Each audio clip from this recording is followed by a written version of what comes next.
আচলতে আজি তাৰিখলৈকে কংগ্ৰেছে পৰা নাছিলে, কিন্তু বিজেপিৰ পৰা আমি আশা কৰিছিলে অসমৰ ৰাইজে যে অসমত থকা বিদেশী বহিষ্কাৰৰ ক্ষেত্ৰত যি প্ৰত্যাৰ্পণ চুক্তি, সেই প্ৰত্যাৰ্পণ চুক্তি বিজেপিয়ে কৰিব আৰু তাৰ জৰিয়তে বিদেশী বহিষ্কাৰ হ'ব। নৰেন্দ্ৰ মোদী ডাঙৰীয়া অসমত আহি তেওঁ খুব দাম্ভিকতাৰে কৈছিলে যে অসমৰ পৰা বিদেশী বহিষ্কাৰ হ'ব, কিন্তু সেইটো নহ'ল। আৰু দুৰ্ভাগ্যজনকভাৱে এতিয়া আকৌ তাৰ জৰিয়তে নতুনকৈ বিদেশী আনিবলৈ চেষ্টা কৰিছে, যিটো সম্পূৰ্ণৰূপে আমি বিৰোধিতা কৰোঁ, অসমৰ ৰাইজে নিবিচাৰে।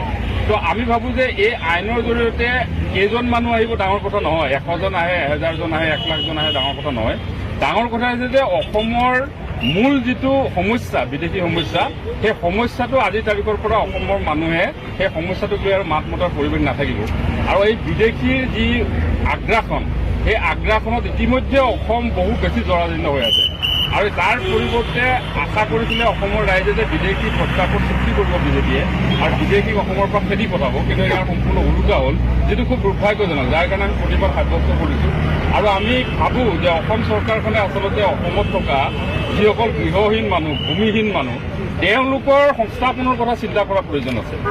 কেন্দ্ৰীয় চৰকাৰে আইন আনিছে, সেই আইন অসমৰ বাহিৰত য'তেই বলবৎ নহওক আমাৰ ক'ব লগা নাই, কিন্তু মই ভাবোঁ যে অসমত এতিয়াও লাখ লাখ চাহ বাগিচাৰ শ্ৰমিক ভূমিহীন, তেওঁলোকৰ 1 ইঞ্চি মাটি নাই, বহু চাহ শ্ৰমিকে গৃহহীন হৈ আছে, তেওঁলোকক মাটিৰ পট্টা দিয়াৰ ক্ষেত্ৰত চৰকাৰে একো কৰিব পৰা নাই। গতিকে মই ভাবোঁ যে অসম চৰকাৰে প্ৰথম অসমৰ নাগৰিক, অসমৰ মানুহসকলৰ কথা চিন্তা কৰাৰ প্ৰয়োজন আছে।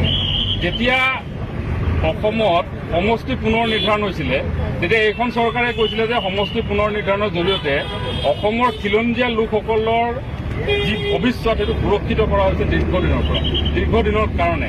গতিকে দীৰ্ঘদিনৰ কাৰণে যেতিয়া সমষ্টি পুনৰ নিৰ্ধাৰণে অসমৰ খিলঞ্জীয়া মানুহক সুৰক্ষিত কৰিছে, তাৰপিছত কি প্ৰয়োজন আছিল কা অসমত বলবৎ কৰাৰ? যদি অৰুণাচলে নামানে, যদি নাগালেণ্ডে নামানে, যদি 6 শিডিউল এৰিয়াত কাক কোনো কাৰণত প্ৰযোজ্য হ'বই নোৱাৰে, তেনেস্থলত অসমৰ দৰে এখন ৰাজ্যত য'ত জনজাতীয় মানুহৰ যথেষ্ট জনজাতীয় লোক আছে, যথেষ্ট ট্ৰাইবেল বেল্ট এণ্ড ব্লক আছে এইখন অসমত, তাত কিহৰ কাৰণে কা প্ৰযোজ্য কৰিব লগা হ'ল? মই ভাবোঁ যে যি আইনী যুঁজ সদৌ অসম ছাত্ৰ সন্থাই চলাই গৈছে, সেই আইনী যুঁজে নিশ্চিতভাৱে অসমৰ স্বাৰ্থক ৰক্ষা কৰিব।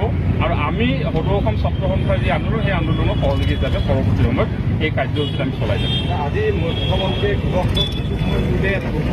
আজি আমি এতিয়া ইয়াত আন্দোলন কৰি আছোঁ। ইয়াত যদি আৰক্ষীয়ে আমাক গুলি কৰে, তো আমি তাৰ কাৰণে জগৰীয়া হ'ম নে আৰক্ষী জগৰীয়া হ'ম?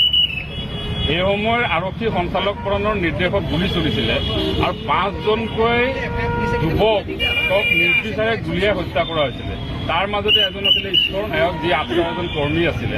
আৰু ঈশ্বৰ নায়কৰ মৃত্যুৰ কাৰণে অসম আৰক্ষী জগৰীয়া আৰু বাকী 4জনৰ কাৰণে অসম আৰক্ষী জগৰীয়া। আৰু তেওঁলোকক হত্যা কৰা হৈছে, আচলতে তেওঁলোকক সম্পূৰ্ণ নিৰ্বিচাৰে গুলী চলাই তেওঁলোকক হত্যা কৰা হ'ল। তাৰ কাৰণে অসম আৰক্ষী জগৰীয়া, তাৰ কাৰণে আন্দোলনকাৰী কিছু জগৰীয়া।